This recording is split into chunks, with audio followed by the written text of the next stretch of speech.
less than 10 seconds. We're starting the Facebook. No, go live.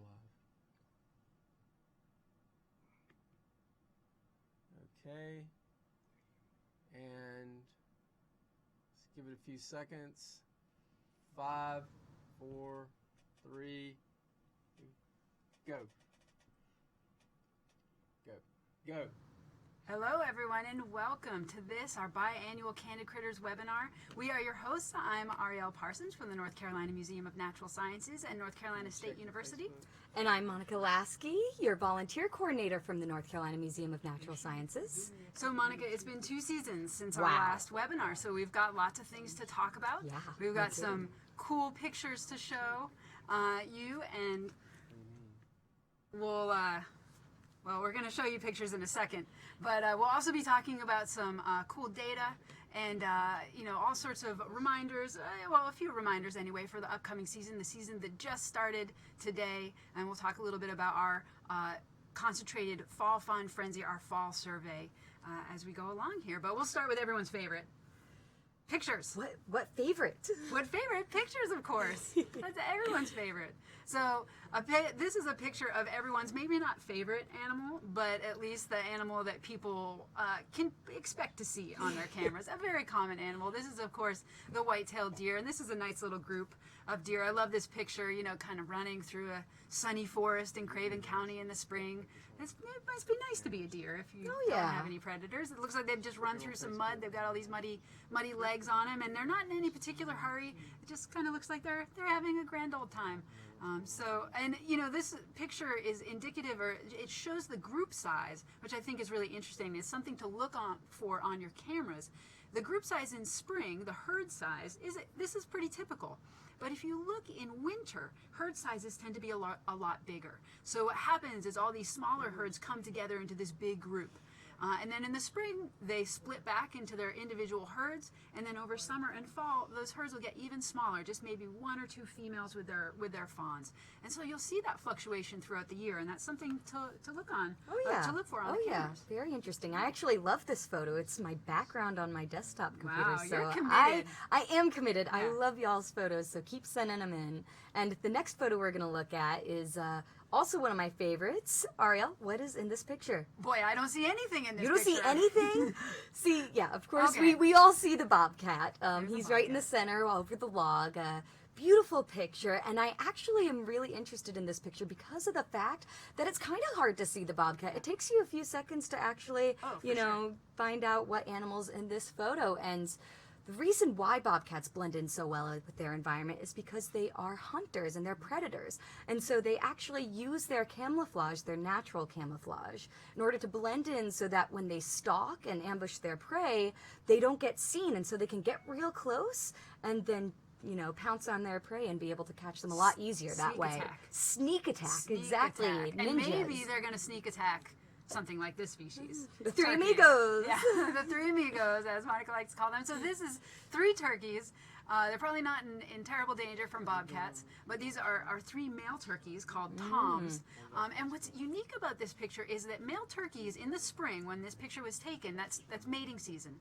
And the male turkeys tend to be pretty solitary during that time. Of course, they overlap with a large number of females, and where they'll strut their stuff and try and attract a mate. But in terms of other males, they don't really spend a lot of time with other males. But in this picture, we see 3 males in a group together, and supposedly they're traveling together. And that does happen, though rarely, which is what makes this picture so cool.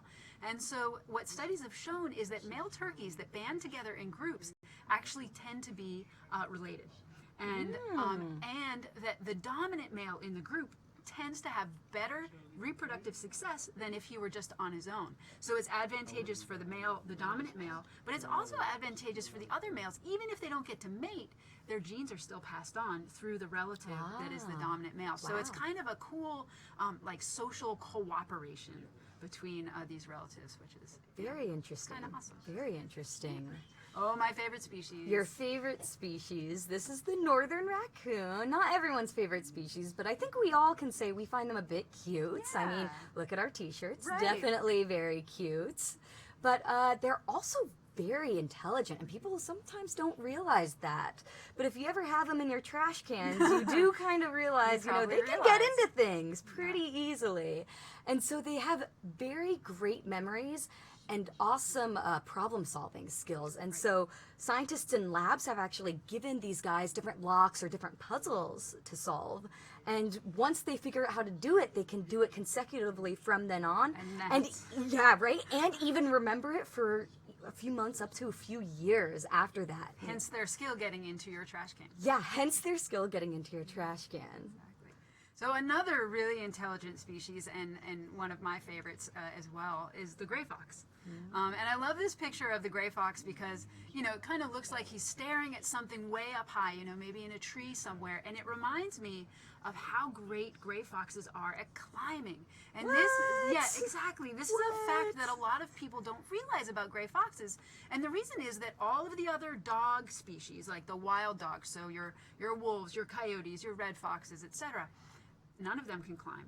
This is the only North American member of the dog family that can climb, and they're so specialized in it that they've even developed partially retractable claws like cats. Wow. And they can climb with great ease and skill. And I like to imagine after this picture was taken that gray fox scrambled up a tree and ate whatever it was staring at in this picture.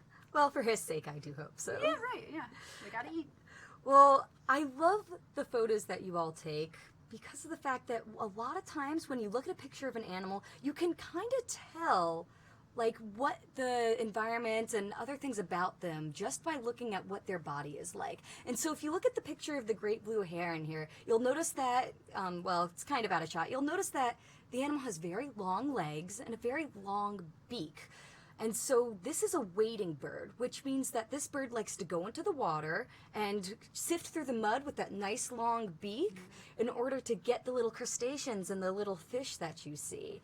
And so it's really cool to be able to see that actually in the body of the animal, and really shows how what they do and, you know, what they, you know, where they live really just, you know, is embodied in their body. Right, yeah, exactly. Adaptation, you know, right there to see. Yeah.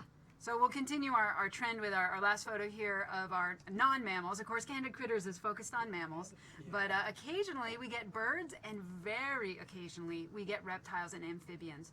The reason that we get reptiles and amphibians so rarely is because, as you all know, the cameras work on body heat. And so it has to be something moving with generating some sort of heat in order for the camera to actually trigger. And reptiles and amphibians are cold-blooded animals, and so they don't generate their own body heat, which means most of the time the camera is not going to pick them up. You could put your camera up and there could be a million snapping turtles waddling by and you'll never see them on your pictures. But in this case, we did get a picture of this very large, cool-looking snapping turtle, and you know, most likely it was basking in the sun or something and just walked in front of the camera, and we got lucky enough to catch this picture, which I think is really cool. Yeah, it's like they're prehistoric almost. They really look do. very they ancient. look very ancient, and they are very ancient, really. So very cool species, really cool photo that we wanted to share with you guys. And so, you know, these are some of our past photos that we got these past 2 seasons, but looking forward to the photos that you're going to collect over the next 2 seasons. We'll be able to share those with you in our next webinar, and we really look forward to that. We love seeing all the pictures coming through. It's really exciting for us, as I'm sure it is for you when you get your cameras back. And so to make sure that you take the best pictures possible, we've got some reminders coming up for you to make, you know, for before this fall season when you set your cameras. And in honor of fall, the theme is back to school, so we'll roll it.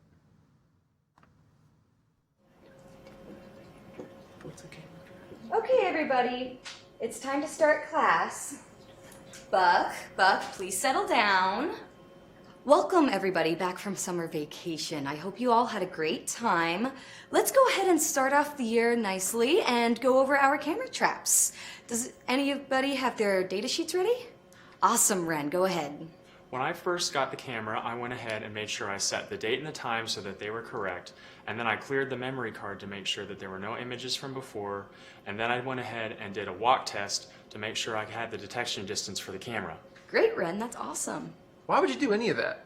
The camera's already deployed by previous volunteers. The settings are probably fine. I don't need to check that stuff. Well, Buck, that's a very good question. So actually, no matter if it's your camera or one that you borrowed, you really want to make sure that the settings on your camera are correct, because you never know if something was accidentally changed. Miss Critters, I have a question. Could you tell me, like, what is the largest country, like, in the world? Well, Sable, I like your question, but let's go ahead and hold off on things that don't actually have to do with camera traps until the end of class. Ren, please continue. All right, well, after that, I went ahead and I found a nice big tree and put the camera on and locked it into place at about knee height. And then I cleared all the vegetation away from the front of the camera to make sure there weren't a whole bunch of wind pictures, because nobody likes to get a bunch of those. And finally, I went ahead and took down the coordinates and all the other information, and I put it on my data sheet. Awesome. That's a great job, Ren. What a waste of time. Why would anybody do that? I was out in the woods a few days ago. I just put it up on some twigs. Who needs that information? It's not really going to be useful. Actually, Buck, it's going to be fairly useful to not only you, but the scientists who are looking into this camera trap data that you acquire. The photos won't be very useful unless we know where they are and other things about them. Miss Critters, I have another question. Like, who is the first president of the United States? Okay, Sable, I'm going to ask you to hold all your questions until the end of class. Well, Buck, how did your deployment go? Don't really want to talk about it, Mrs. Critters. Just put it out a few days ago. Probably still out there. Don't have any information about it. What else is there to know? You didn't record your coordinates? I didn't record anything. The camera's just out in the woods. Okay, Buck, you were supposed to write everything down on your data sheet. So I think this is what we're gonna do. We're gonna go out into the woods, you and I, and see if we can find your camera. And then you and Ren are gonna go ahead and redeploy it later on today. Ren, are you okay with that? Absolutely, I'd love to help. Do I really have to? Well, Buck, do you want me to reject all your data and not have it used in the project? No. Well, then we're gonna go ahead and do it. Okay, everybody, do we have any other questions about the camera trap? Fawn, do you have any questions? What? Oh yeah, Miss Critters, I got it. Great, because there's gonna be a test on this. Well, that wasn't embarrassing at all. The things we do for our volunteers. I know it. My hair, oh my gosh. I loved your pink shirt, though. Oh, thank you. It was That is definitely the on style the ball. craze. Well, let's go ahead and go into something a little bit less embarrassing for us. This is some of our data that we've gotten over the past few, well, and it's actually Seasons. over the entire Oh, project. This is over the entire project. This is over the you're right. entire project, and so congratulations, everybody. We have reached over 1 million project photos. It's amazing. That's amazing, y'all, and we couldn't have done it without you guys, our citizen scientists, and so we really appreciate all the time and effort you've put into it, and we can't wait to see the next 1 million photos to reach 2 million. Yeah. So yeah, we've, as you can see on this, graphic, we have a lot of photos that we've accumulated. Of course, it's over 1 million, but we've gotten a lot of photos specifically of one species, and you could probably guess it, the white-tailed deer. We've gotten a lot of pictures of these guys, and I'm gonna quiz you, Ariel. How many photos do you think take up white-tailed deer? How many photos, like the percentage of photos that we have? I'm gonna guess about a third. About a third. You're a little bit low. It's actually almost half of my our goodness. photos were That's a of lot. white-tailed deer. So that's a lot. That of is deer. a lot of white-tailed deer, and it's actually the main animal that we see, of course, but we do also see a lot of squirrels and a lot of raccoons, as you could imagine. Especially if you've put out a camera trap, you've seen a lot of these creatures. And we don't often get to see things like bear or foxes, but even more rarely, we barely get to see skunks or chipmunks or even, wild hogs. These are animals that we would love to see more pictures of. And so the more camera traps you put out, the better. And so as you can see, that nice other category slice, that there's only 7% of those other species that we're talking about. And those species are rare, right? So it's always going to be hard to get them. They're just rare across the state.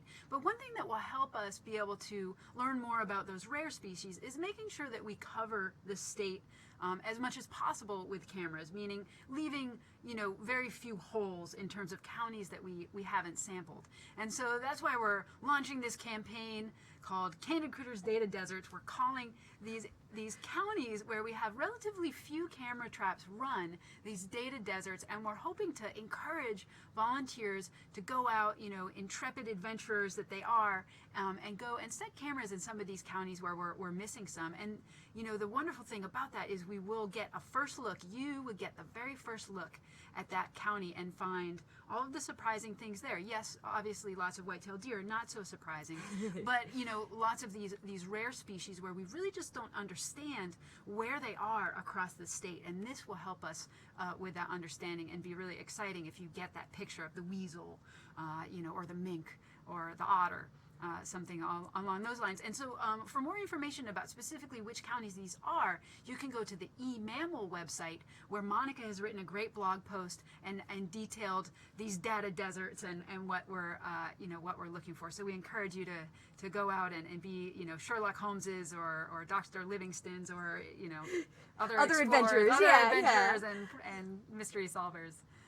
Yeah, we really would appreciate that help. And if you're, in between deployments, you're not sure what to do, but you really want to stay involved in the project, go ahead and try Zooniverse. This is an online web portal that you can access from eMammal or our website.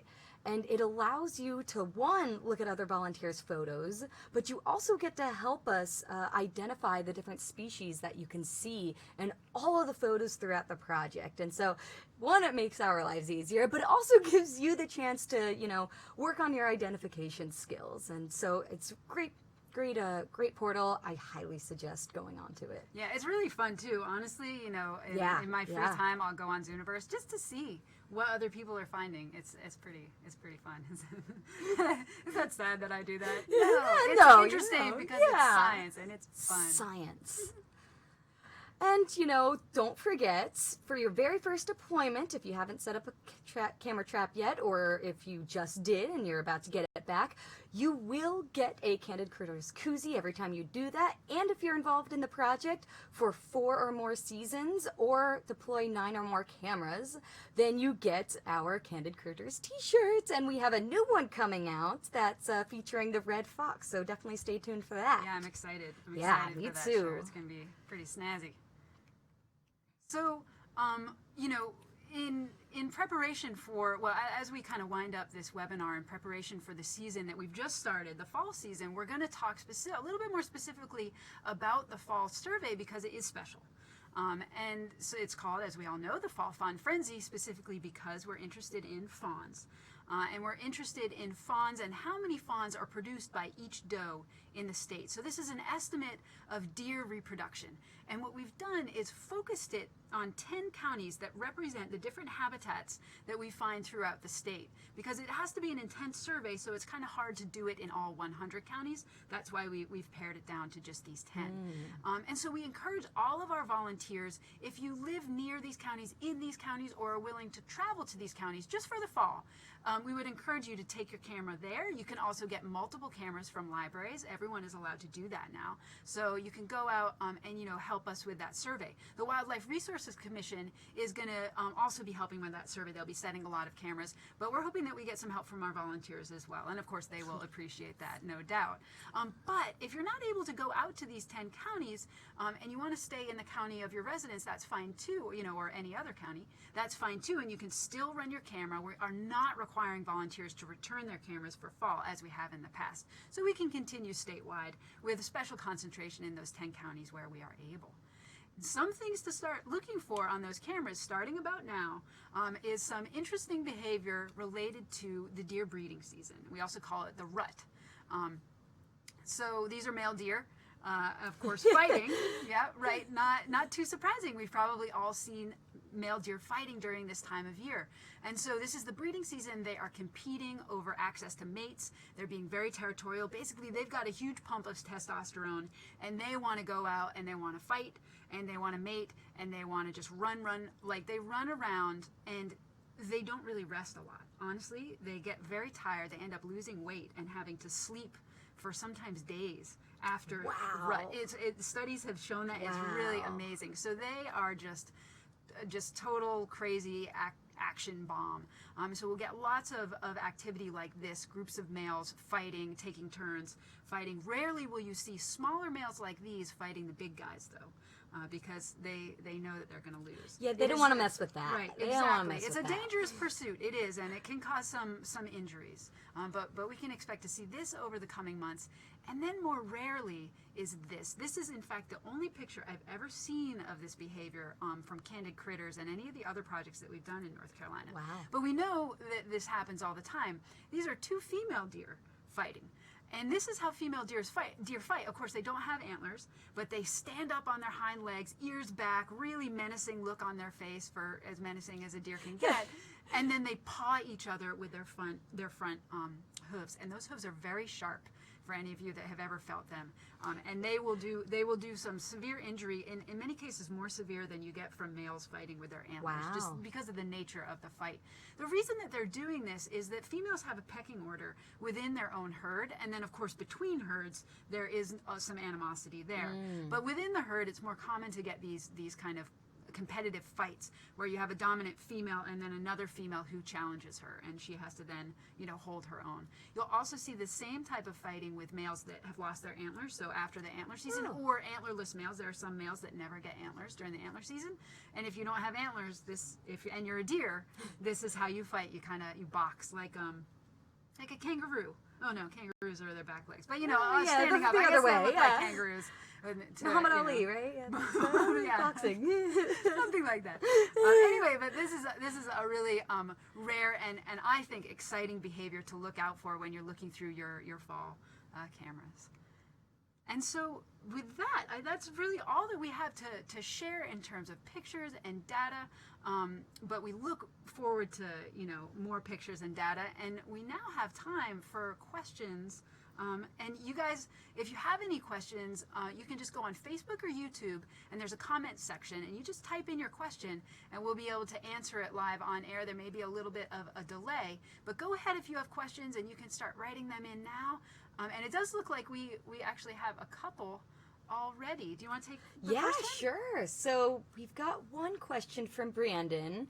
Why can't I see the project, county, or deployment in the eMammal desktop app?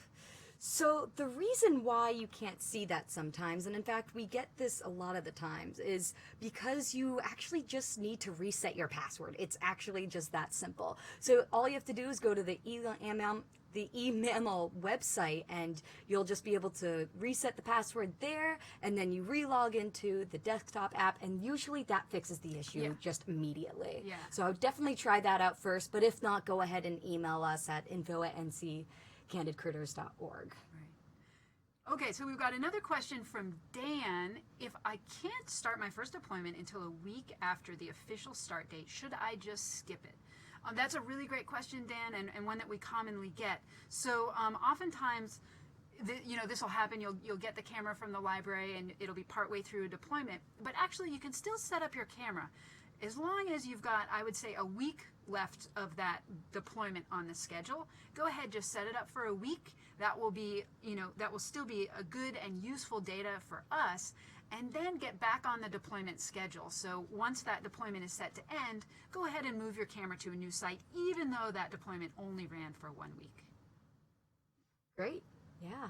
And so it looks like we have another question from Rachel. Do I have to return my camera for Fall Fun Frenzy?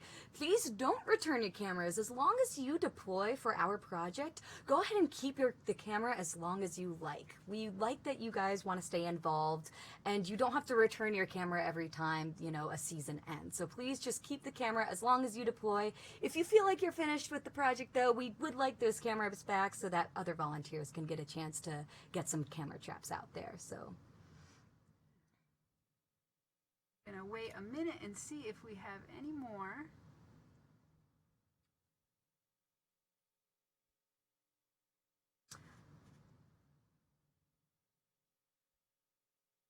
While we're waiting. while we're waiting. So, Monica, have you done a lot of bird work before? No, I haven't. I've done some reptile work before. incidentally.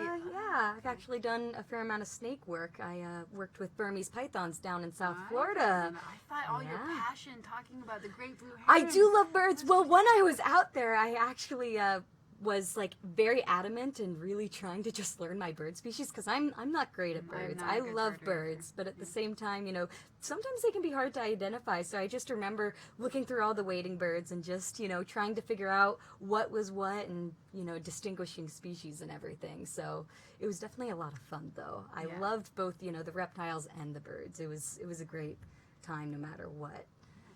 And so it looks like we got another question. Let's see here. If I participate next year, do I have to continue finding new deployment spots or can I reuse some old ones? That's a question from Jared. That is an awesome question, Jared. And actually, we want to make sure that no matter if you're, you know, deploying, you know, the next season or a year afterwards, please go ahead and just reuse a different deployment site every single time. So don't reuse them. Use a new one. Yes, Right? yes. Yeah, and that is important. Yeah, it's very important because it allows us to get data, you know, in several different areas. And we require that each of these sites are at least 200 meters apart, which is about 650 feet. So you want them pretty spread out. And that way we kind of understand, you know, not only the population of different animals in one area, but in a lot of different areas as well. Great question, though, Jared. Right, and to add to that, there is also if you're choosing your own sites, sometimes that can be difficult if you're just using your own property. You know, you've already filled it up and you have no more sites to Yeah. go. But we do have the online site selection map on the Candid Critters website under volunteer resources, and you can go and search on there and see if there are any sites on public lands that we have approval for and that are near to you, and you can go out and run cameras there. You know, as Monica said, the goal is really to cover. We have a large state. Yes. And a camera trap samples a very small area. Yes. So the goal is to maximize the area that we're getting information for, and therefore we want to move those camera traps around. Great. Looks like we have another question from Michelle. So how can I get involved? That is Excellent a great question. So we actually have the Facebook page that you're on right now, and we also have our website, nccandidcritters.org, and that is the best place to start because on there you can sign up for the project, which will get you started with training, where to find cameras, and, you know, everything you'll need to know about deploying that camera and, you know, identifying the photos from there. So we definitely would like, you know, if you're already involved and want other people, you know, to maybe your friends maybe want to get involved, please spread it around. We always love new volunteers, and we really would love to hit that 2 million photo mark. So I think we're going to get there. definitely, I'm confident. you know, if you're interested, please come to our website and, it is sign up. It is a fun group activity. We've had, Yes. you know, a lot of hiking groups, or we've even had some Boy Scout troops, and, you know, going out with a group, you know, of course, classrooms, Yes. going out with a group and, you know, setting up your camera and then sharing kind of what you find is pretty exciting. Yes, definitely very exciting. We're going to give it another minute and see, give people an opportunity if you have more questions. Yeah, well, Well, reptiles, birds we talked about, of course. Yeah. Mammals. yeah, what are Mammals you are working on right now, Ariel? Well, For your postdoc. Yeah, well, so Or I'm... doctorate, yeah, sorry. Yeah. You're not there yet, sorry. So yeah, I started a program at NC State, and I'm going to be looking at the data that our volunteers are collecting, and especially looking at the data that we're collecting around the cities in North Carolina and seeing how animals are interacting along that urban to rural gradient. Especially the predators, so coyotes, the foxes, and bobcats, because some of them do really well in urban areas and some of them don't. And so you might expect that they would compete more in areas where they all do well and less in the urban areas, and that some of them may, though, be able to adapt, like the coyote, to the more urban areas. And so I'm interested in seeing how that might change the dynamics Wow. between the species. That's super interesting. It's definitely. very interesting, and only made possible by the data that our volunteers collect, Wow. which is even more exciting because most of the time when you do science, you do it on your own, right? Yeah. You go out and collect the data, but this is a very cool kind of community-oriented data collection, and so that's going to be a real strength and really help the research. Well, looks like we have another comment. Great shirts. Thank you. Oh, yes. We do love them. But I think that's it for our think so. questions. Yeah, thanks, If you have more questions, please post them on Facebook. I am on there every single day, and I love comments. I love questions. Any photos you'd like to share, love them all. We're also on Twitter and Instagram, so follow us there as well. But we're going to go ahead and close out here for the webinar today. Remember that we do this we do it twice a year, so biennially. And so please check out, for possible the webinar that we're going to have in early 2019. Yeah, we'll so, post that date on the website once we know, and we'll email all current volunteers. Yes, and I'll post that on Facebook and everything as well, so you'll be able to watch that one too. And so it'll be a great way to keep up with Project Data, just like you see here, and watch us embarrass ourselves a little bit more with our Indeed. skits. And we're just gonna up it every time. every time. Next time it'll be ponytails, like on both sides of the head instead of one. But well, we thank you all so much for listening in, and we hope that you all have a fantastic night. And so, happy camera trapping. Happy camera trapping.